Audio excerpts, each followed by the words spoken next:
করে ফেলেন।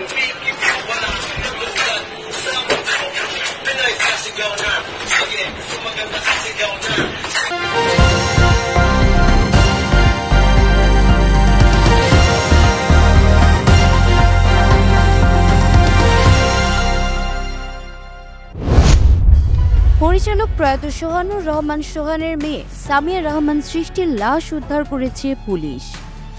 ৭ এপ্রিল রাজধানীর যাত্রাবাড়ির একটি আবাসিক হোটেল থেকে রাত ৮টার দিকে সামিয়ার ঝুলন্ত লাশ উদ্ধার করা হয়। লাশ ময়নাতদন্তের জন্য রাত ১১টার দিকে ঢাকা মেডিকেল কলেজ হাসপাতালের মর্গে পাঠিয়েছে পুলিশ। জানা যায়, পারিবারিক কলহের জেরে তিনি হতাশার মধ্যে ছিলেন। রোববার দুপুরে যাত্রাবাড়ির ওই আবাসিক হোটেলে ওঠেন তিনি। হোটেল কর্তৃপক্ষ ইফতার নিয়ে ওই কক্ষের দরজায় নক করেন।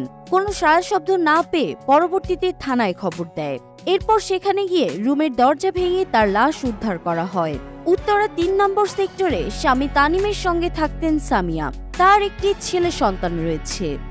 যাত্রাবাড়ি থানার এসআই সাব্বির হোসেন জানান, স্বামীর সাথে বাকবিতণ্ডার পরই উত্তরার বাড়ি থেকে বের হন সৃষ্টি। ছোট পর্দার আলোচিত তারকা জুটি তানজিন তিশা ও মুশফিক আর ফারহান।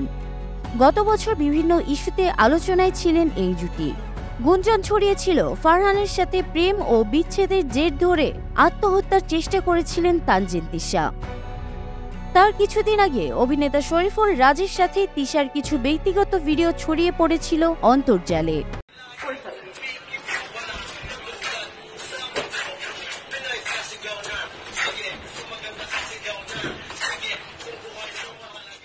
এবার ভাইরাল হলো ফারহান ও তিশার একটি ভিডিও। ভাইরাল হওয়া ফারহান তিশার ওই ভিডিওটি মূলত সামাজিক যোগাযোগ মাধ্যম ফেসবুক রিলসের। সেখানে দেখা যাচ্ছে একটি শুটিং স্পটের মুহূর্তে গানের তালে তালে শুটিং করছিলেন তারা। ভাইরাল রিলসে কালো শার্ট আর অ্যাশ রঙের প্যান্ট পরেছিলেন ফারহান। অন্যদিকে আকাশি রঙের শাড়ি আর হালকা গোলাপি রঙের আভার ব্লাউজ পরেছিলেন তিশা। খোপায় ছিল শুভ্র সাদা ফুল। কাপল ড্যান্সের গানের ভিডিওতে ফারহান ও তিশার সঙ্গে পেছনে ছিলেন লাল পাঞ্জাবি পরা এক ঝাঁক তরুণের দল। বিয়ের অনুষ্ঠানের এমন আমেজের রিলস ভিডিও হৃদয় ছুঁয়েছে ভক্ত ও নেটিজেনদের। জনপ্রিয় অভিনেত্রী অর্চিতা স্পর্শিয়া।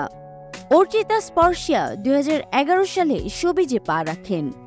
ক্যারিয়ারের এক যুগে অজস্র বিজ্ঞাপন, নাটক ও চলচ্চিত্রে কাজ করেছেন তিনি। আমাদের দেশটার স্বপ্নপুরীর শিরোনামে জিঙ্গেলের সেই টেলিকম প্রতিষ্ঠানের বিজ্ঞাপন চিত্রে কাজ করে দর্শকের নজর কাড়েন তিনি। চলতি বছরের ভালোবাসা দিবসে বিয়ে করেন স্পর্শিয়া। তার স্বামীর নাম সৈয়দ রিফাত নাওয়িদ হোসেন। সিলেটের সন্তান তিনি। পড়াশোনা করেছেন দেশের বাইরে। বর্তমানে একটি সফটওয়্যার প্রতিষ্ঠানের পরিচালক পদে কাজ করছেন তিনি। বিয়ের পরপরই স্বামীকে নিয়ে ওমরা পালন করলেন স্পর্শিয়া। সামাজিক যোগাযোগ মাধ্যম ফেসবুকে একটি পোস্ট দিয়ে বিষয়টি নিজেই জানিয়েছেন তিনি। ৭ এপ্রিল বিকেলে স্বামী রিফাতের সঙ্গে একটি ছবি ফেসবুকে পোস্ট করেন তিনি। ছবিটি প্রকাশ করে স্পর্শিয়া লেখেন, ২০১৯ সালে প্রথম ওমরা হজ করি আম্মুর সাথে। ইচ্ছা ছিল বিয়ের পর জামাইকে নিয়ে আসব। আলহামদুলিল্লাহ, আল্লাহ তা কবুল করেছেন। আমাদের বিবাহিত জীবনের একটি আশীর্বাদপূর্ণ শুরু। জানা গেছে গত মাসে ওমরা পালনে গিয়েছিলেন স্পর্শিয়া। তবে ছবিটি তিনি এখন পোস্ট করেছেন।